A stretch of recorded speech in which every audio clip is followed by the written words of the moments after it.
It is widely believed that the British Empire and the Maratha Empire are largely responsible for the eventual defeat of the Mughal Empire. But this is not entirely true. The real decline of the Mughal Empire started in 1739, the year in which King of Persia sacked the heart of the Mughal India and exposed to the world that Mughal Empire is the sick man of Asia and is bound to fail. The story starts with the Shah of Tehran, Nadir Shah Durrani, who became the king of Persia in 1736 and founded the Afshanid dynasty. When Nadir came to power, Persia was suffering from a financial crisis and was on the verge of bankruptcy due to years of continuous warfare and famine. Nadir Shah sought to ease this by plundering the wealth of India. The spoils of the Indian campaign were intended to boost Persia's economy and fund future military campaigns against Ottoman Empire in the West and Russia in the Caucasus and Central Asia. By the start of the 18th century, the Mughals were struggling with numerous political issues. India became fragmented after the death of Emperor Aurangzeb in 1707, eventually becoming a collection of kingdoms ruled by individuals who claimed nominal allegiance to the Mughal Emperor Muhammad Shah, the great grandson of Aurangzeb, but practically acted as independent rulers. Another political threat faced by Mughal Empire was the expansion of Maratha Empire under Bajirao I, who challenged the necessity of mostly political rule in India. The Marathas presented an existential challenge to the Mughal rule.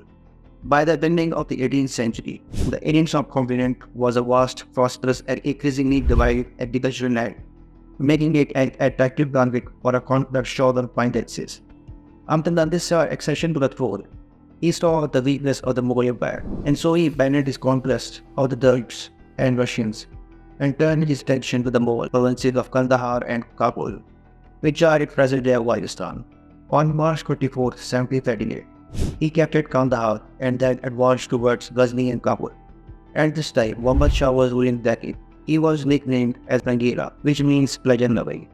As when Nadir Shah was literally caught at the race in there, he was busy in enjoying music, dance, and entertainment, and company of women. His reign saw the dissolution of Mughal Empire, with many governors becoming independent, along with the rise of Marathas and the Sikh warriors gaining power in Punjab.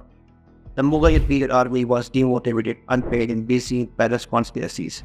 Another important event that compelled Nadir Shah to invade India was the refusal of Mughal Emperor to return fugitives who had taken refuge in the Mughal Empire. Nadir Shah considered these refusals as insults, forcing him to seek revenge.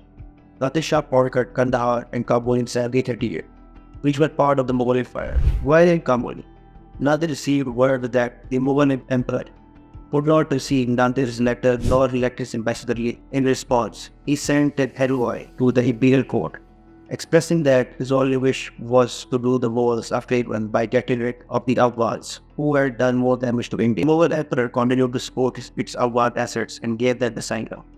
The Mughal Emperor sent its governors of Afghanistan with some 20,000 poorly trained pikemen, but his coaches were no match for Nadir Shah's veteran army. Nadir rapidly marched through the steep path, outflanked the Mughal army at the Khyber Pass, and annihilated the Mughal army. 3 days after the battle, Nadir occupied Peshawar without resistance. On December 12, they resumed marching, built a bridge over the Indus River by the Attock city, and crossed the Chenab River on January 8, 1739. On February 16, 1739, he reached Sandhil, while Muhammad Shah in response reached Karnal with an 80,000 strong army. Subsequently, the Battle of Karnal was fought on February 24, 1739, between Nadir Shah and the Mughal forces. The battle lasted only 3 hours, as the weak Mughal forces could not withstand Nadir Shah's massive battle army. Muhammad Shah surrendered, and both held Delhi together, and Muhammad Shah was allowed to retain his throne with Nadir Shah consent. The keys to the capital of Delhi were surrendered to Nadir, who entered the city with his 100,000 men on March 20, 1739. The Persian occupation of Delhi led to price increases in the city. The city administrator attempted to fix prices at lower level, and Nadir's troops were sent to the market to enforce them. However, local merchants refused to accept the lower prices and resulted in violence, during which some Persian groups were assaulted and killed. A rumor on the spread that Nadir Shah had been assassinated by a viewing guard at the Red Fort, leading to a night of riots on March 31, during which 3,000 Persian soldiers were killed. The unrest infuriated Nadir, and he ordered his soldiers to carry out the notorious massacre of Delhi. On the morning of March 22, 1739, Nadir Shah sat at Sulari Masjid of Roshan Uddoda and gave the signal to start the onslaught. The fully armed Persian army turned their swords and guns on the unarmed civilians. The soldiers were given full license to do as they pleased and were promised a share of wealth as the city was plundered. All areas of the deep were all densely populated by both Hindus and Muslims, which were soon covered with corpses. Both Muslims and Hindus resorted to killing their women, children, and themselves rather than submit to the Persian soldiers.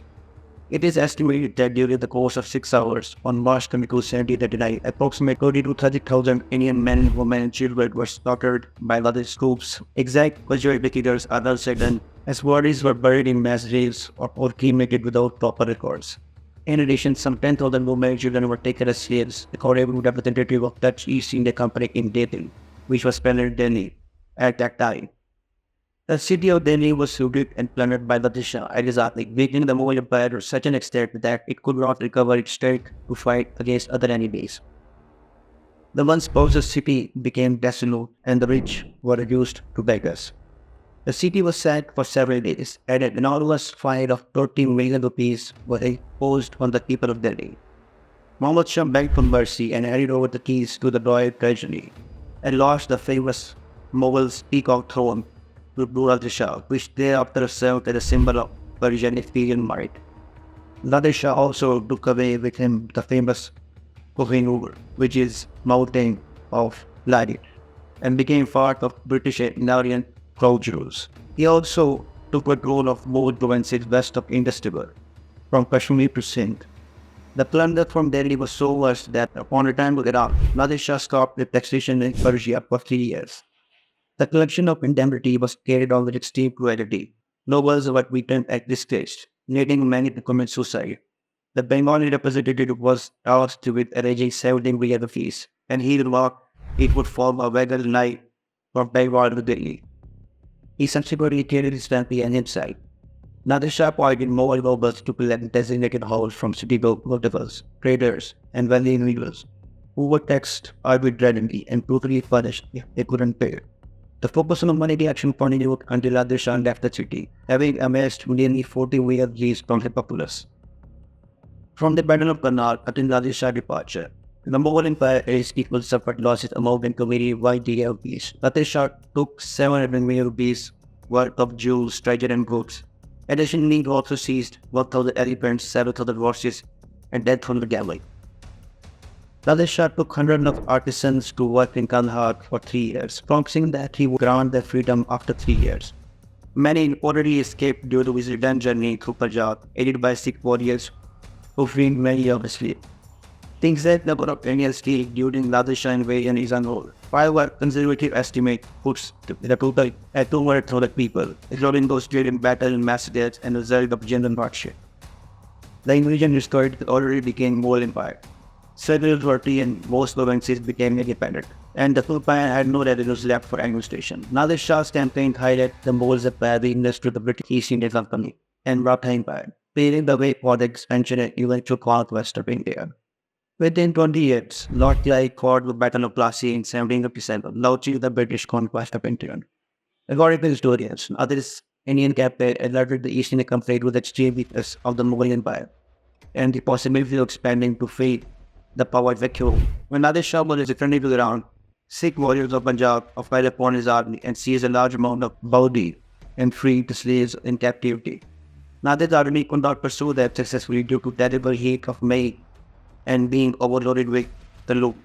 Nadir Shah's victory against the conquering Mughal Empire in the east allowed him to return to the west and face the Ottomans. The Ottoman Sultan Mahmud I initiated the Ottoman-Persian War of 1743 to 1746. During Muhammad Shah closely cooperated with the Ottomans under his death in 1748. While it is often believed that British colonial ambitions were primary causes of Mughal Empire's downfall, but the real line began after Nadir Shah took the site of Delhi, exposing to the vultures around to eat away the Mughal Empire. As without Nadir Shah, British rule in India might have come later, or in a different form.